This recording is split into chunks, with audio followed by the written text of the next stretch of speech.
해산 가능한가? 아닌가부터 말하세요. 어제 국무회의 대통령이 법제처장을 향해 던진 이 한마디가 지금 대한민국 정치판을 뒤흔들고 있습니다. 그리고 내일, 단 하루 뒤면 그동안 여야를 가리지 않고 번져온 통일교 의혹의 실체가 드러날지도 모릅니다. 통일교 전 본부장의 결심 공판, 그가 남긴 진술에는 어떤 이름들이 담겨 있을까요? 왜 대통령은 재판 하루 전 다시 한번 종교단체 해산을 거론했을까요? 그리고 특검은 정말 민주당 관련 진술을 묵살했을까요? 지금부터 20분간 이 모든 퍼즐 조각들을 맞춰보겠습니다. 공개석상에서 펼쳐진 긴박한 대화 어제 열린 국무회의. 이재명 대통령이 조원철 법제처장을 주목했습니다. 해산 방안 검토하라고 한 것 하셨어요? 결론이 뭐예요? 법제처장은 잠시 망설였습니다. 결론이 여기 공개적인 장소에서. 하지만 대통령은 기다려주지 않았습니다. 해산 가능한가 아닌가부터 다른 이야기는 나중에 하더라도 결국 법제처장이 입을 열었습니다. 종교단체가 조직적으로 굉장히 심한 정도의 위법 행위를 지속했을 때 해산이 가능합니다. 그 순간 회의장의 분위기가 바뀌었을 겁니다. 이건 단순한 질의응답이 아니었으니까요. 법적 근거와 그 이상의 의미 법제처장이 언급한 조항은 민법 제38조입니다. 이 법에 따르면 공익을 해하는 등 위법한 행위를 한 비영리법인은 주무관청인 문화체육관광부가 해산시킬 수 있습니다. 법 조문만 놓고 보면 명확합니다. 하지만 대통령의 다음 말은 법 조문 너머를 향하고 있었습니다. 재산은 어쨌든 정부에 귀속될 테고, 잠깐, 재산이 정부에 귀속된다고요? 사단법인이든 재단법인이든 법인 격체도 헌법과 법률에 위반되는 지탄받을 행위를 하면 해산시켜야지. 이건 단순히 가능성을 묻는 질문이 아니었습니다. 실제 조치를 염두에 둔 그런 무게감이 느껴지는 발언이었습니다.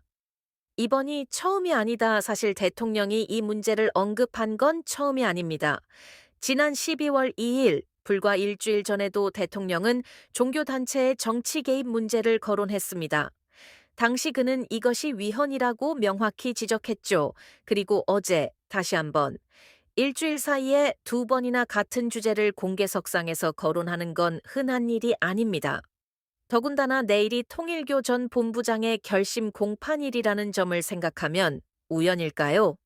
처음엔 야당이었다 통일교 의혹. 처음 이 단어가 뉴스에 등장했을 때는 주로 야당 정치인들의 이름이 거론됐습니다. 통일교가 특정 정치인들에게 정치 자금을 제공했다는 의혹, 특검 수사가 시작됐고 증언들이 나오기 시작했습니다. 그때까지만 해도 이건 야당의 문제처럼 보였습니다. 그런데 판이 뒤집혔다 최근 들어 상황이 급변했습니다. 통일교 의혹이 여권으로도 번지기 시작한 겁니다. 어떻게 이런 일이 벌어진 걸까요? 핵심은 통일교 전 본부장의 진술입니다. 그가 여러 정치권 인사들과 접촉했다고 진술했다는 보도가 나왔습니다. 여러 정치권 인사라는 표현, 여기에는 어떤 이름들이 포함되어 있을까요? 구체적인 내용은 아직 공개되지 않았습니다. 하지만 바로 내일 결심 공판이 열립니다. 특검 민주당 진술을 묵살했나? 그런데 여기서 또 다른 논란이 터졌습니다. 특검이 통일교가 민주당 측에도 정치 자금을 제공했다는 진술을 확보했다는 겁니다. 확보했다는 건데 문제는 그 다음입니다. 이 진술을 묵살했다는 비판이 제기된 겁니다. 야당은 이를 두고 특검의 편파성 문제라고 강하게 반발하고 있습니다. 만약 이게 사실이라면 어떻게 될까요? 특검 수사의 공정성 자체가 흔들릴 수밖에 없습니다. 수사기관이 특정 방향으로만 수사한다면 그건 진실 규명이 아니라 정치적 공격이 되는 거니까요. 물론 특검 측은 아직 공식적인 해명을 내놓지 않았습니다. 여야를 넘어선 의혹 지금까지 나온 정황들을 정리해보면 한 가지 가능성이 떠오릅니다.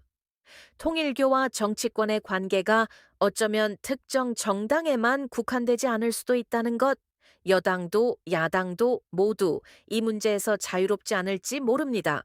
그렇다면 이건 단순히 어느 한 당의 스캔들이 아니라 정치권 전체의 구조적 문제일 수 있습니다. 통일교 전 본부장, 그는 누구인가? 내일 법정에 서게 될 통일교 전 본부장, 그는 이 사건의 결정적 증인입니다. 보도에 따르면 그는 여러 정치권 인사들과 접촉했다고 진술했습니다. 누구와 만났을까요? 무슨 이야기를 나눴을까요? 돈은 오갔을까요? 이 모든 질문들의 답이 내일 나올 수도 있습니다. 결심 공판이란? 결심 공판은 재판의 마지막 단계입니다. 검찰과 피고인 측이 최종 변론을 펼치고 판사가 판결을 선고하는 자리죠. 이 과정에서 증인 진술이나 증거 자료들이 공개될 수 있습니다. 물론 모든 내용이 다 공개되는 건 아닙니다. 하지만 법정에서 오가는 변론과 진술 과정에서 그동안 알려지지 않았던 사실들이 드러날 가능성은 충분합니다. 타이밍의 문제 대통령이 재판 하루 전에 다시 종교단체 해산을 언급했다는 사실, 이 타이밍을 어떻게 봐야 할까요? 몇 가지 해석이 가능합니다. 혹자는 재판에 앞서 여론을 환기시키려는 의도가 있었다고 볼 수도 있습니다. 통일교 문제의 심각성을 대중에게 알리고 엄정한 처리를 촉구하는 메시지일 수 있다는 거죠. 또 다른 시각도 있습니다. 단순히 국무회의 안건으로 올라온 사항을 논의한 것일 뿐 재판 일정과는 무관하다는 해석입니다. 야당은 물론 다르게 봅니다. 정치적 의도가 있다고 의심하는 거죠. 어느 쪽이 맞을까요? 우리는 명확한 답을 알 수 없습니다. 다만 한 가지는 분명합니다. 이 발언이 내일 재판을 둘러싼 관심을 더욱 높였다는 것. 무엇이 쟁점이 될까? 내일 재판에서 주목해야 할 포인트가 몇 가지 있습니다.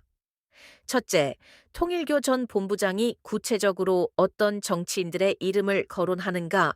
둘째, 정치 자금 제공이 실제로 있었는지, 있었다면 얼마나 조직적이었는지, 셋째, 이것이 단순히 개인적 차원의 문제인지 아니면 통일교 조직 차원의 결정이었는지, 넷째, 여권과 야권 모두에게 돈이 흘러갔다는 진술이 나오는지, 이 네 가지 질문의 답에 따라 내일 이후 정치 지형이 크게 달라질 수 있습니다.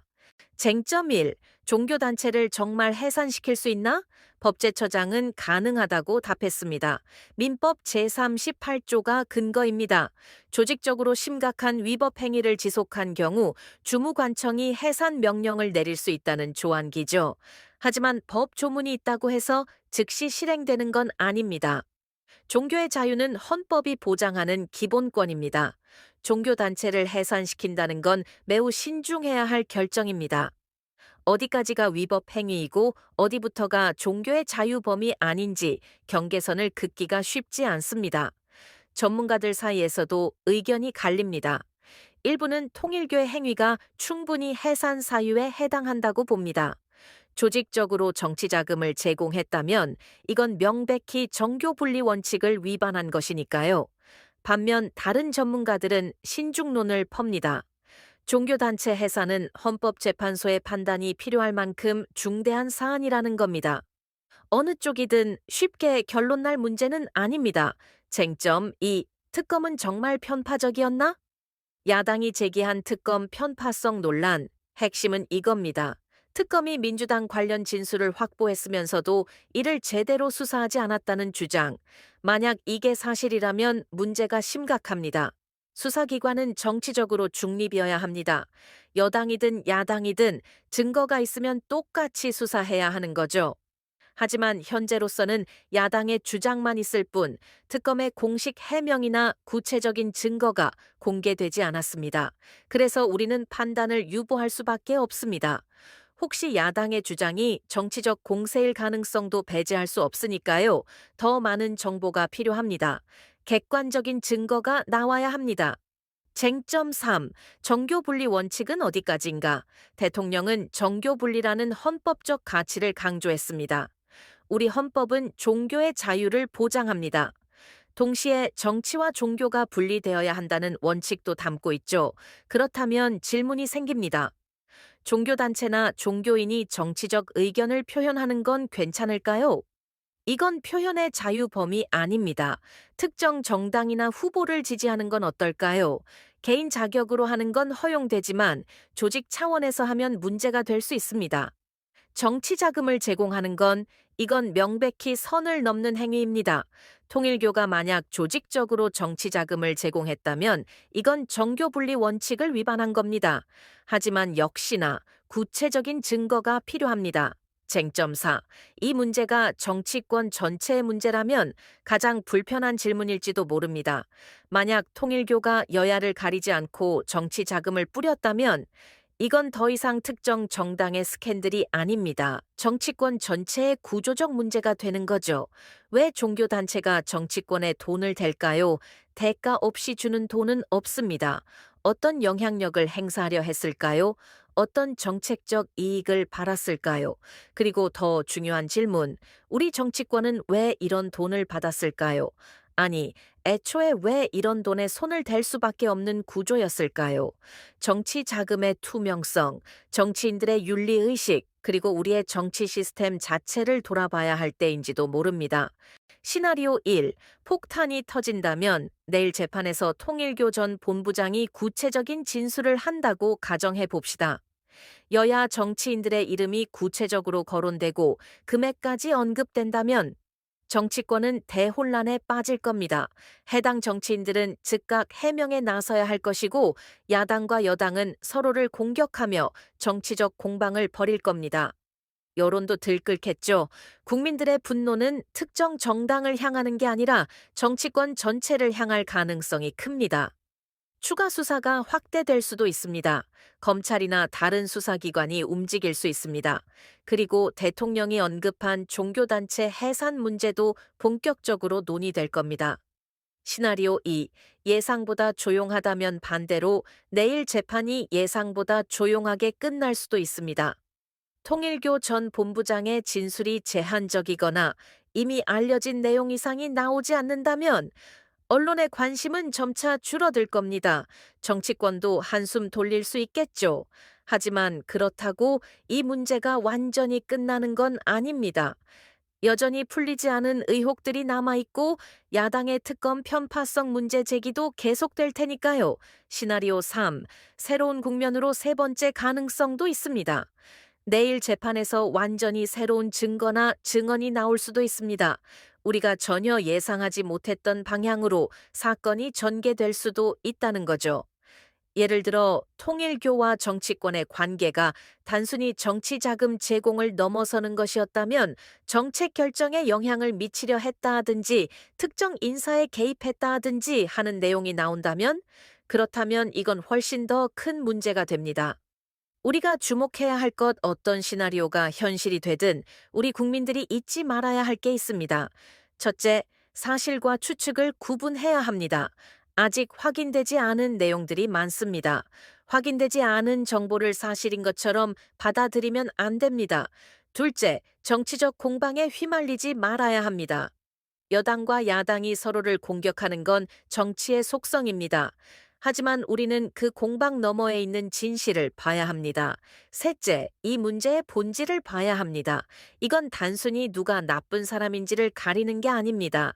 우리 정치 시스템의 어떤 부분이 문제인지, 어떻게 개선해야 하는지를 고민해야 합니다.